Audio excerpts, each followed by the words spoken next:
Mon nom est Shahid Salim et je suis étudiant de la Bible. Avant de poser une question, je veux exprimer ma foi. Monsieur, je crois en Dieu, qui a créé les cieux et la terre, et en Jésus-Christ, né de la Vierge Marie, mort sur la croix, enterré, ressuscité le troisième jour et monté au ciel. Ma foi est qu'il reviendra pour nous. Ma question aujourd'hui, monsieur, est que dans la Bible, il n'est permis d'avoir qu'un seul mariage, tandis que dans le Saint-Coran, 4 mariages sont permis. Les musulmans disent que notre foi ne sera complète que si nous croyons en la Bible. Mais la Bible condamne le remariage et il est fait mention de 70 houris dans le Saint-Coran au paradis. Pourriez-vous m'expliquer quel est le but de ces 70 houris au ciel pour nos frères? Vous avez dit que les musulmans doivent croire en la Bible. C'est totalement faux. Où est-il écrit dans le Saint-Coran que l'on doit croire en la Bible? Vous avez dit que dans la Bible, il est écrit qu'il faut n'avoir qu'une seule femme. Tandis que dans le Coran, il est permis d'en avoir 4. Et ensuite, vous avez dit que dans le Coran, il est mention de 70 houris. Tout cela est faux. Tout cela est faux. Tout cela est des absurdités. Numéro 1, dites-moi où est-il écrit dans le Coran de croire en la Bible? Le Coran dit de croire en l'Évangile, pas en la Bible. Votre Bible n'est pas l'Évangile. Vous avez dit Bible, Bible. Cela n'existe pas dans le Coran. Nous croyons en l'Évangile révélé par Dieu à Jésus. Ce mot Bible vient du grec biblos, ce qui signifie livre. La Bible n'est pas l'Évangile. Nous croyons que l'Évangile est la parole de Dieu. Il ne s'agit pas de croire en cette Bible aujourd'hui. Nous devons croire que l'Évangile était la révélation divine. Mais il n'est pas nécessaire de suivre cette Bible moderne.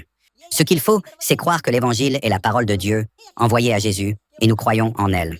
Quant à votre Bible actuelle, c'est un livre plein de variantes. Savez-vous combien de types de Bibles il y a? Savez-vous combien il y a de types de Bibles? Répondez. Monsieur, vous parlez de traduction. Je dis manuscrit original de la Bible. Bon, Vous n'avez aucune connaissance. C'est dommage. Il y a 24 000 manuscrits de la Bible et aucun d'eux n'est identique. Il y a plus de 200 versions de la Bible dans ma bibliothèque en Inde. Les versions, les traductions et les manuscrits originaux diffèrent. Par exemple, la version King James, la nouvelle version internationale, la version du Nouveau Monde, etc. Il y a plus de 2000 versions de la Bible. Vous ne savez rien et vous venez poser des questions comme si vous étiez un prêtre. C'est une honte que vous n'ayez pas cette connaissance. Tous vos arguments étaient faux. Premièrement, il n'est pas dit dans le Coran de croire en la Bible, mais en l'Évangile. Deuxièmement, vous avez affirmé que dans la Bible, il est écrit qu'il ne faut qu'une seule femme. Mon défi est de me dire où il est écrit dans la Bible qu'il devrait y avoir que la monogamie. Donnez une référence. Vous donnez la référence? Où est-il écrit dans la Bible qu'il faut se marier une seule fois?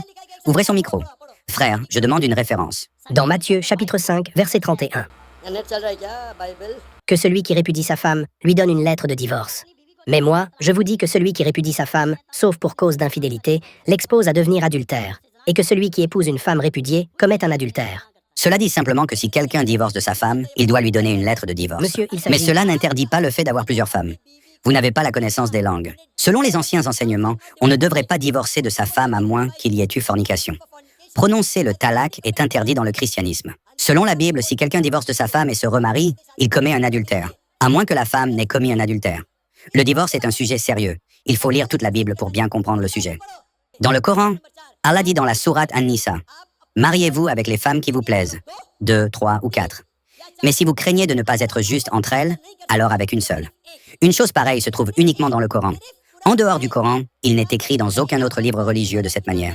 Vous dites que dans le Coran, il est mentionné d'épouser 4 femmes. Vous prenez une partie d'un verset du Coran. Dans le verset complet, il est écrit que vous pouvez vous marier avec des femmes qui vous plaisent, que ce soit 2, 3 ou 4. Mais si vous ne pouvez pas être juste entre elles, alors avec une seule. Juste une seule. Cela signifie que l'islam permet d'avoir plus d'une femme, 2, 3, un maximum de 4. Mais si vous avez plus d'une femme, vous devez être juste entre elles. À ce sujet, j'ai déjà parlé en détail, mais ce n'est pas le moment. Donc vous avez mal compris. Premièrement, la Bible et l'Évangile ne sont pas les mêmes. Nulle part dans le Coran, il n'est écrit de croire en la Bible ou l'Évangile. Ce sont des révélations d'Allah envoyées à Jésus. Deuxièmement, nulle part dans le Coran ou la Bible, il n'est mentionné d'avoir uniquement une seule femme. Vous vous trompez, et dans le Coran, il est écrit que vous pouvez épouser 2, 3 ou, si vous ne pouvez pas être juste, alors une seule. Troisièmement, vous avez également tort sur le point des 70 houris. Montrez-moi une référence dans le Coran. Dans le Coran, il n'est pas écrit cela. Nos frères musulmans qui vivent mouches parmi nous, n'observez pas leur comportement pour comprendre l'islam. Pour comprendre l'islam, étudiez le Coran. Ne vous basez pas sur les musulmans, parce que si je me basais sur les chrétiens pour comprendre le christianisme, ce serait un problème. J'ai étudié le christianisme pour comprendre sa vraie nature, sans me baser sur les chrétiens. J'ai déjà dit dans mes discours que pour comprendre une religion, il faut lire ses livres sacrés. Avant de poser des questions devant une large audience de 50 ou 100 personnes, au moins vérifiez bien ce que vous dites. Les 4 points que vous avez mentionnés sont faux. La bonne réponse est déjà donnée. Ce qui est écrit dans le hadith est une autre chose, mais cela ne figure pas dans le Coran. J'ai déjà répondu à cela. Le concept de Dieu dans le christianisme. En islam, croire en Jésus est une obligation pour être musulman. Nous croyons en Jésus-Christ, que la paix soit sur lui, comme un des plus puissants messagers de Dieu. Nous croyons qu'il est le Messie, né miraculeusement sans père, une naissance que même certains chrétiens modernes ne reconnaissent plus. Nous croyons également qu'il a ressuscité les morts et guéri les malades par la permission de Dieu. En cela, chrétiens et musulmans sont d'accord. Cependant, la divergence majeure réside dans la croyance chrétienne que Jésus serait Dieu tout-puissant. En fait, si vous lisez la Bible, il n'y a aucun verset clair dans lequel Jésus affirme explicitement « Je suis Dieu » ou « Adorez-moi ». Si un chrétien peut me montrer un verset sans ambiguïté où Jésus dit cela, alors je suis prêt à accepter le christianisme. C'est un engagement personnel, car mon domaine est celui des religions comparées, et je parle ici pour moi-même, pas pour les autres musulmans. Dans aucune version de la Bible, Jésus ne dit clairement « Je suis Dieu » ou « Adorez-moi ». Au contraire, plusieurs versets montrent que Jésus distingue sa propre position de celle de Dieu. Dans l'évangile de Jean, il dit « Mon Père est plus grand que moi » Jean 14, 28, et « Mon Père est plus grand que tout » Jean 10, 29. Il déclare aussi « Je chasse les démons par l'Esprit de Dieu » Matthieu 12, 28, et « Avec le doigt de Dieu, je chasse les démons » Luc 11, 20. Il dit encore « Je ne peux rien faire de moi-même, car je ne cherche pas ma volonté, mais la volonté de mon Père » Jean 5, 30. Cela indique clairement que Jésus ne cherchait pas sa propre volonté, mais celle de Dieu, ce qui, par définition, fait de lui un musulman. Jésus a donc soumis sa volonté à celle de Dieu, comme tout vrai musulman le ferait. Dans l'évangile de Matthieu, Jésus affirme également « Ne pensez pas que je sois venu pour abolir la loi ou les prophètes. Je suis venu non pour abolir, mais pour accomplir. » Matthieu 5, 17, 20. Il souligne que, pour entrer dans le royaume des cieux, il faut respecter les commandements. Cela signifie que tout ce que la loi a prescrit dans l'Ancien Testament, y compris l'unicité de Dieu, doit être suivi par ceux qui veulent atteindre le paradis. La Bible est explicite sur le fait que Jésus a été approuvé de Dieu, Acte 2, 22, et que tous les miracles et signes qu'il a réalisés étaient en fait accomplis par Dieu à travers lui. Il n'a donc jamais affirmé être Dieu ou prétendu à une position divine.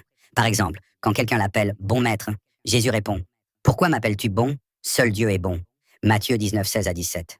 Pour entrer dans la vie éternelle, il dit de garder les commandements, sans jamais évoquer la croyance en sa mort pour le salut des péchés. Il confirme d'ailleurs le premier commandement. « Écoute Israël, le Seigneur notre Dieu est un. » Marc 12, 29. Comprendre cette différence est essentiel pour promouvoir la fraternité entre musulmans et chrétiens. Car en islam, comme en christianisme, l'unicité de Dieu reste centrale.